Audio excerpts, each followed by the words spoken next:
சிறகடிக்க ஆசை சீரியல்ல இனி எபிசோட்ல என்ன நடக்குது அப்படின்னு பார்த்தீங்கன்னா, விஜயா மைக்கு முன்னாடி பேசுறத பார்த்துட்டு இங்க முத்து ஒரு பக்கம் அதிர்ச்சி ஆகுறாப்ல, அண்ணாமலை ஒரு பக்கம் அதிர்ச்சி ஆகுறாப்ல. ஸோ இதெல்லாம் நான் என்ன இப்படி பேசுறாங்களே அம்மா அப்படின்னு சொல்லி ஷாக் ஆகி நின்னுகிட்டு இருக்கிறாங்க. அதுக்கப்புறம் ஒரு பக்கம் இரத்த தான முகாம் நடந்துகிட்டு இருக்கு.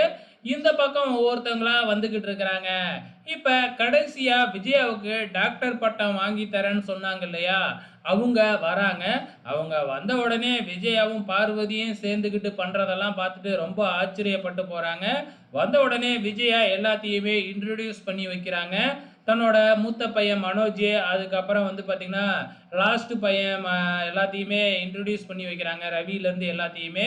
ஆனா முத்துவ மட்டும் இன்ட்ரோடியூஸ் பண்ணல. அவங்களே கேட்குறாங்க, "எங்க உங்க 2வது பையன்?" அப்படின்னு சொல்லிட்டு. அதுக்கப்புறம் முத்து, "நான் தான் அவங்களோட 2வது பையன். கார் ஓட்டுறேன். இவங்க என்னோட மனைவி. பூ கட்டிக்கிட்டு இருக்கிறாங்க." அப்படின்னு சொன்ன உடனே, "ஓ! இந்த பொண்ண தான் உங்க பையனுக்கு நீங்க கட்டி வச்சீங்களா? இவங்க அப்பா தானே ட்ரெயின் ஆக்சிடென்ட்ல இறந்தது. நீங்க தானே கல்யாணம் பண்ணி வச்சீங்க." அப்படின்னு விஜயா கிட்ட கேட்க, "ஆமா, நான் தான் பரிதாபப்பட்டு கல்யாணம் பண்ணி வச்சேன்." அப்படின்னு விஜயா அண்ணாமலை பண்ணி வச்ச கல்யாணத்த தான் தான் பண்ணி வச்சேன் அப்படின்னு பொய் சொல்றாங்க. அப்பவே ஏதோ டவுட் வந்துருச்சு நம்ம முத்துவுக்கும், மீனாவுக்கும். சரி, என்ன விஷயம்னு நான் கண்டுபிடிக்கிறேன். பார்வதி ஆண்டிக்கு தானே இதெல்லாம் தெரியும். அப்படிங்கிற மாதிரி வந்து நம்ம முத்து ஐடியா பண்ணி, நேரா பார்வதி ஆண்டி வீட்டுக்குள்ள இருக்கும்பொழுது நம்ம முத்து மட்டும் தனியா போயி, "அம்மா ஏன் இதெல்லாம் பண்றாங்கன்னு எனக்கு தெரிஞ்சு போச்சு." அப்படின்னு சொன்ன உடனே, "ஓ! உனக்கும் தெரிஞ்சிடுச்சா? டாக்டர் பட்டம் வாங்குறதுக்காக தானே இப்படி பண்ணிக்கிட்டு இருக்காங்கன்னு உனக்கும் தெரிஞ்சிடுச்சா?" அப்படின்ன உடனே நம்ம முத்துவுக்கு ஷாக் ஆயிடுது. "என்னது டாக்டர் பட்டம் வாங்க போறாங்களா?"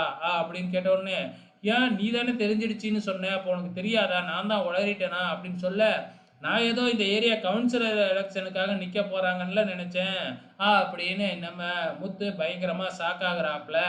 இதுக்கப்புறம் நம்ம மீனா கிட்ட இத எல்லாமே எடுத்து சொல்றாங்க.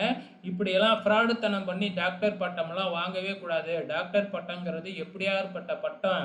அதெல்லாம் உண்மையாலுமே உழைக்கிறவங்களுக்கு, ஏதாச்சும் சாதிச்சவங்களுக்கு தான் தருவாங்க. இப்படி ஃப்ராடு பண்ணிலாம் வாங்கவே கூடாது."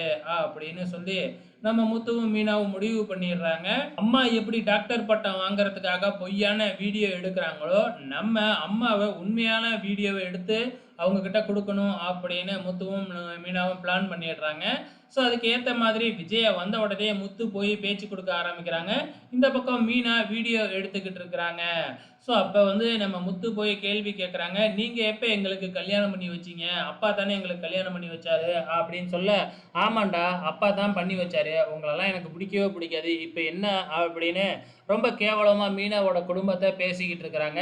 அதுக்கப்புறம் மீனா போய் பேச்சு குடுக்குறாங்க. அப்ப மீனாவ புடிச்சு திட்டுறாங்க. அது மட்டும் இல்ல, "நீ மார்க்கெட்டுக்கு போய் கீரை வாங்கிக்கிட்டு வா, அது வாங்கிக்கிட்டு வா, வேலை செய்யு." அப்படி இப்படின்னு வந்து கொடுமைப்படுத்துற மாதிரி பேசுறாங்க. அத முத்துவும் வீடியோ எடுத்துக்கிறாப்ல. இந்த பக்கம் மனோஜோட மொட்டை ஃப்ரெண்ட் வராப்ல. மனோஜோட மொட்டை ஃப்ரெண்டு கிட்ட ஐடியா கேட்கிறாப்ல நம்ம மனோஜ். அவரு என்ன சொல்றாரு அப்படின்னு பார்த்தீங்கன்னா, "அந்த பொண்ணு நீ தப்பா நடந்துக்கிட்டன்னு தானே ஐடியா சொல்லிச்சு. நீ என்ன செய்றன்னா, உண்மையாலுமே அப்படி நடந்துக்கிற மாதிரி நடி. அதுக்கப்புறம் அந்த பொண்ணே இல்ல, இல்ல நான் சும்மா தான் சொன்னேன் அப்படின்னு சொல்லி உண்மைய ஒத்துக்கும். அத வீடியோவா எடுத்தரலாம்." அப்படிங்கிற மாதிரி மனோஜுக்கு மொட்டை ஃப்ரெண்ட் ஐடியா குடுக்குறாப்ல. இது எங்க போய் முடிய போகுது அப்படிங்கிறது தான் தெரியல. இந்த பக்கம் ஃபைனலா நம்ம முத்துவே பிச்சைக்காரன் மாதிரி வேஷம் போட்டுக்கிட்டு வந்து விஜயா கிட்ட போய் பிச்சை கேட்குற மாதிரி நடிக்கிறாப்ல. அத நம்ம மீனா வீடியோ எடுத்துக்கிட்டு இருக்காங்க. ஸோ இதுக்கப்புறம் என்ன நடக்க போகுது அப்படிங்கிறது நமக்கு நல்லாவே தெரியும். பொறுத்திருந்து பார்க்கலாம்.